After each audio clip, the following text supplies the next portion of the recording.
नमस्कार दोस्तों। चलिए मैं आज आप लोग को झारखंड के सिमडेगा जिला में जो अधीक्षक पद का बहाली निकला है उसके बारे में मैं आपको जानकारी देने वाला हूं। तो दोस्तों, अभी तक आपने मेरे YouTube चैनल को सब्सक्राइब नहीं किया, सब्सक्राइब कर लीजिए और बेल आइकन को ऑन कर लीजिए ताकि जो भी मैं वीडियो डालूं वो आप तक पहुंच सके। तो दोस्तों, हम लोग वीडियो को स्टार्ट करते हैं। तो वीडियो स्टार्ट करने से पहले मैं एक चीज़ बता दूं कि ये जो नोटिफिकेशन मैं बताऊंगा, एक एक पॉइंट आपको बताने वाला हूं। आप लोग अगर फॉरवर्ड करके देखिएगा तो आप लोग को समझ में नहीं आएगा, इसलिए आप लोग एक भी चीज़ को फॉरवर्ड नहीं कीजिएगा। ठीक है, तो चलिए हम लोग स्टार्ट करते हैं दोस्तों। ये जो वैकेंसी है सिमडेगा जिला में अवस्थित अधिसूचित सुरक्षा का स्थान सिमडेगा के सृजित पद समूहों के विरुद्ध समेकित बाल संरक्षण योजना ICPS के चिन्हित पद के अनुसार संविदा के आधार पर कार्य करने हेतु इच्छुक एवं अर्हताधारी व्यक्तियों से नियमानुसार आवेदन पत्र आमंत्रित किया जाता है। यानी आपका आवेदन जो यहाँ पर लिया जाएगा समेकित बाल संरक्षण योजना के चिन्हित पद के अनुसार संविदा के आधार पर आप लोग को लिया जाएगा। ये नियमितीकरण वाला नहीं है, यानी आप लोग को मानदेय ही पैसा दिया जाएगा। ठीक है, तो चलिए, पद का नाम है दोस्तों अधीक्षक, क्रम संख्या 1, पद की संख्या 1 और इसका वेतन रहेगा 28,755 रुपया और न्यूनतम योग्यता इसमें मांगा गया है PG। ठीक है, जो PG किए हुए हैं और इससे ऊपर भी अगर पढ़े हैं तो आप लोग इस फॉर्म को अप्लाई कर सकते हैं। इसके बाद इस जो फॉर्म आप अप्लाई कीजिएगा, ठीक है, वित्त विभाग झारखंड रांची के पत्रांक 4569 दिनांक 5/7/2002 में निहित शर्तों, प्रक्रिया, योजना सह वित्त विभाग एवं कार्मिक प्रशासनिक सुधार तथा राजभाषा विभाग द्वारा समय समय पर निर्गत मार्ग निर्देशों के आलोक में संबंधित आधारित नियुक्ति की कार्रवाई की जाएगी। अब जो फॉर्म आप लोग का भराएगा उसका नियुक्ति का शर्त मैं आप लोग को बता देता हूँ। संविदा के आधार पर 1 वर्ष हेतु नियुक्ति की जाएगी, यानी आपका 1 साल के लिए आप लोग को लिया जाएगा। अगर आप लोग का वार्षिक कार्य का मूल्यांकन किया जाएगा, अगर आप लोग अच्छा काम करते हैं तो आवश्यकता अनुसार अनुबंध अवधि का विस्तार किया जाएगा। ठीक है, अगर कार्य असंतोषजनक पाया जाता है तो आपको 1 माह का नोटिस दे करके आपको हटा दिया जाएगा। ठीक है, इसके बाद संविदा के आधार पर नियुक्ति कर्मियों का स्थायी नियोजन नहीं होगा। ये डायरेक्ट लिखा हुआ है कि स्थायी नियोजन नहीं होगा। ठीक है, बल्कि स्वीकृत मानदेय के विरुद्ध उन्हें कार्य करने के लिए अनुबंधित किया जाएगा। यानी आपका अनुबंधित किया जाएगा तो आपको अनुबंध में ही कार्य करना होगा, आपका मानदेय केवल मिलेगा। ठीक है, विभाग आवश्यकता अनुसार विज्ञापन की शर्तों एवं पदों की संख्या में संशोधन करने के लिए स्वतंत्र है, उसको बढ़ा घटा सकता है। ठीक है, संविदा पर नियुक्ति कर्मियों की मासिक प्रशासनिक राशि के संबंध में योजना सह वित्त विभाग झारखंड रांची द्वारा जो भी निर्णय लिया जाएगा वो मान्य होगा। संविदा पर नियुक्ति कर्मियों को कैलेंडर वर्ष के लिए राज्य कर्मियों के अनुसार आकस्मिक अवकाश देय होगा, किंतु वो किसी अन्य अवकाश के हकदार नहीं होंगे।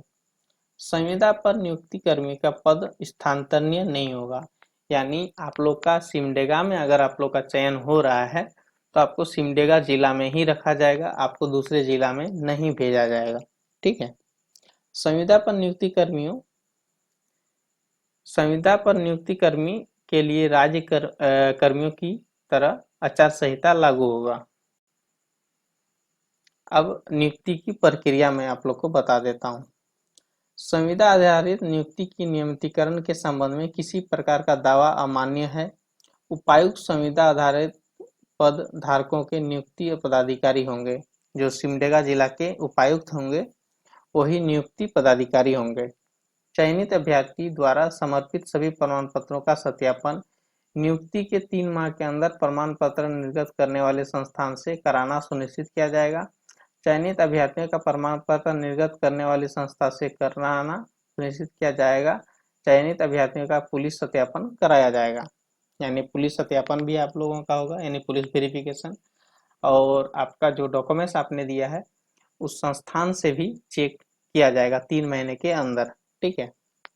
संविदागत नियुक्ति की प्रक्रियात्मक कार्रवाई में चयन समिति की अनुशंसा पर उपायुक्त का अनुमोदन प्राप्त किया जाएगा। अब चयन का जो मापदंड रहने वाला है दोस्तों, चयन में साक्षात्कार का प्रावधान नहीं होगा।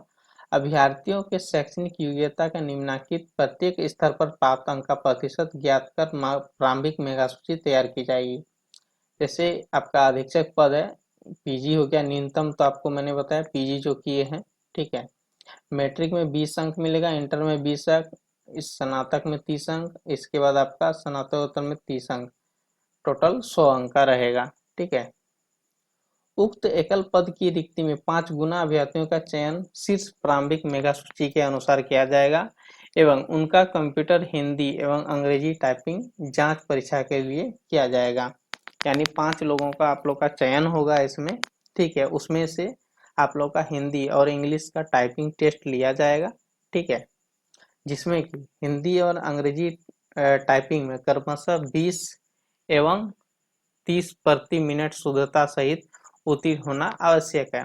कंप्यूटर हिंदी एवं अंग्रेजी टाइपिंग में किसी अंक की देयता नहीं होगी। यानी जो आप लोग का मेरिट लिस्ट बनेगा उसमें आप लोग को कंप्यूटर का जो टेस्ट होगा उसमें आप लोग का नंबर नहीं मिलेगा। ठीक है। इसमें केवल पास आपको करना है। टाइपिंग शुद्धता सहित उत्तीर्णता के आधार पर अंतिम मेगा सूची तैयार कर सदस्य सचिव द्वारा चयन समिति की अनुशंसा के लिए उपस्थित की जाएगी। चयन समिति की अनुशंसा पर उपायुक्त द्वारा अनुमोदन प्राप्त कर संविदागत शर्तों निर्धारित मानदेय सहित नियुक्ति आदेश निर्गत किया जाएगा। अब आता है दोस्तों एज, जो उम्र सीमा है 1/8/2025 के अनुसार आप लोग का एज गिना जाएगा। ठीक है। जैसे न्यूनतम एज आप लोग का 21 साल हो जाना चाहिए 1/8/2025 को, और अधिकतम आयु अनारक्षित के लिए 35 साल है और उसमें से दिव्यांग के लिए 40 साल। अत्यंत पिछड़ा वर्ग और पिछड़ा वर्ग के लिए आपका 37 साल अधिकतम वर्ष और 42 साल दिव्यांग के लिए। महिला अनारक्षित के लिए 38 साल, इसके बाद फिर दिव्यांग के लिए 43 साल। अनुसूचित जाति अनुसूचित जनजाति के लिए अधिकतम आयु 40 साल, इसका दिव्यांग अभ्यर्थियों के लिए 45 साल। ठीक है। अब आता है दोस्तों आवेदन का प्रक्रिया। आपका जो प्रक्रिया रहने वाला है, किस तरीके से आपको फॉर्म भरना है वो मैं बता देता हूँ।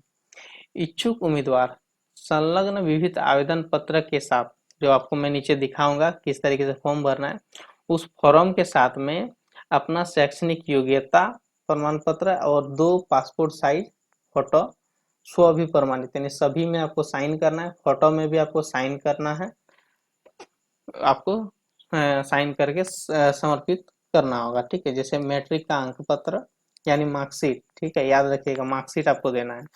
इंटर का मार्कशीट, ग्रेजुएशन का मार्कशीट, पीजी का मार्कशीट, इसके बाद आपका आवासीय प्रमाण पत्र और जाति प्रमाण पत्र, ये चीज आपको देना है।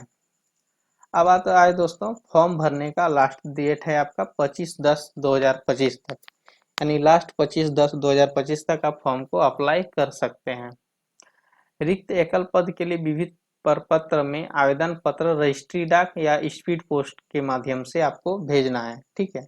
आपको भेजना है जिला बाल संरक्षण इकाई सिमडेगा, सूचना एवं जनसंपर्क कार्यालय प्रथम तल, पिन कोड 835223 के पते पर भेजा जा सकता है। यानी इस पते पर आपको भेजना है। फिर से मैं एक बार बता दे रहा हूँ, जिला बाल संरक्षण इकाई सिमडेगा, सूचना एवं जनसंपर्क कार्यालय प्रथम तल, पिन कोड है 835223। इस पे आप लोग को स्पीड पोस्ट फॉर्म भर के कर देना है। नियुक्ति में झारखंड की नियुक्ति नियमावली लागू होगा। जो झारखंड का नियुक्ति नियमावली है वो आप लोग का इसमें लागू रहेगा। ठीक है। नियुक्ति संबंधित विस्तृत सूचना एवं विविध आवेदन पत्र जिला बाल संरक्षण इकाई सिमडेगा कार्यालय के सूचना फलक पर प्रदर्शित किए जाएंगे एवं सिमडेगा जिला के वेबसाइट पर उपलब्ध रहेगा। आप लोग का जो सूचना फल रहेगा, ठीक है, वो आप लोग को सिमडेगा कार्यालय के सूचना फल पर प्रदर्शित किया जाएगा। अब आते हैं आप लोग को कैसे फॉर्म भरना है, मैं बता दे रहा हूँ, फॉर्म दिखा दे रहा हूँ। ये आप लोग का फॉर्म रहेगा दोस्तों। जिस भी व्यक्ति को फॉर्म चाहिए आप लोग व्हाट्सएप में मैसेज कीजिएगा, डिस्क्रिप्शन में मेरा नंबर दिया हुआ है और व्हाट्सएप चैनल भी है और टेलीग्राम चैनल का भी लिंक दिया हुआ है। उस पर भी आप लोग को ये जो फॉर्म है वो आप लोग को मिल जाएगा। अगर आप लोग नहीं खोज पाते हैं तो आप लोग डिस्क्रिप्शन में मेरा नंबर दिया हुआ है, मैसेज कीजिएगा, आप लोग को मैं ये PDF भेज दूंगा। ठीक है, तो चलिए दोस्तों, इसमें फॉर्म आपको भरने के लिए आपको सेवा में उपायुक्त यहाँ पर सिमडेगा लिखना है। पद का नाम यहाँ पर जो पद अधीक्षक के लिए भर रहे हैं यहाँ पर लिखिएगा अधीक्षक। पद कोड और क्रम संख्या यहाँ पर 1 लिखना है। आवेदित जिला का नाम सिमडेगा, आवेदक का नाम अपना भरिएगा, पिता पति का नाम, जन्म तिथि, स्थायी पता, पत्राचार का पता और स्व अभी प्रमाणित फोटो। यहाँ पर फोटो चिपकाना है और क्रॉस साइन करना है। ठीक है, मतलब नीचे से फोटो में चढ़ाना है, केवल चेहरा में नहीं जाना चाहिए। मोबाइल नंबर की जगह मोबाइल नंबर, ईमेल आईडी की जगह ईमेल आईडी। शैक्षणिक योग्यता, योग्यता में अपना शैक्षणिक योग्यता आप भरिएगा। इसके बाद आता है आपका कोटि, आप किस जाति से आते हैं वो भरिएगा। शारीरिक रूप से अगर आप विकलांग हैं तो वो आप यहाँ पर भरिएगा और विकलांग का सर्टिफिकेट डालना है। तिथि, कुछ डेट को आप फॉर्म अप्लाई करें वो डेट डालिएगा, स्थान की जगह अपना डेट, आवेदक का हस्ताक्षर यहाँ पर अपना साइन करना है। नीचे में घोषणा पत्र को आपको पढ़ना है और नीचे में आवेदक का हस्ताक्षर यहाँ आपको साइन कर देना है। साइन करने के बाद में इसमें जो आपका मार्कशीट है और 2 फोटो, ठीक है, और आपका जाति, निवासी, आधार कार्ड, ये सब आप लोग को फॉर्म में अटैच करके एक लिफाफे में डाल करके आप लोग को जो मैंने एड्रेस आप लोग को बताया उस एड्रेस पे आप लोग को फॉर्म को भेज देना है। ठीक है, और आप लोग को वीडियो अच्छा लगा तो लाइक शेयर कमेंट कर दीजिएगा दोस्तों। और अभी तक मेरे यूट्यूब चैनल को आपने सब्सक्राइब नहीं किया है तो सब्सक्राइब कर लीजिए और बेल आइकन को ऑन कर लीजिए। थैंक यू दोस्तों।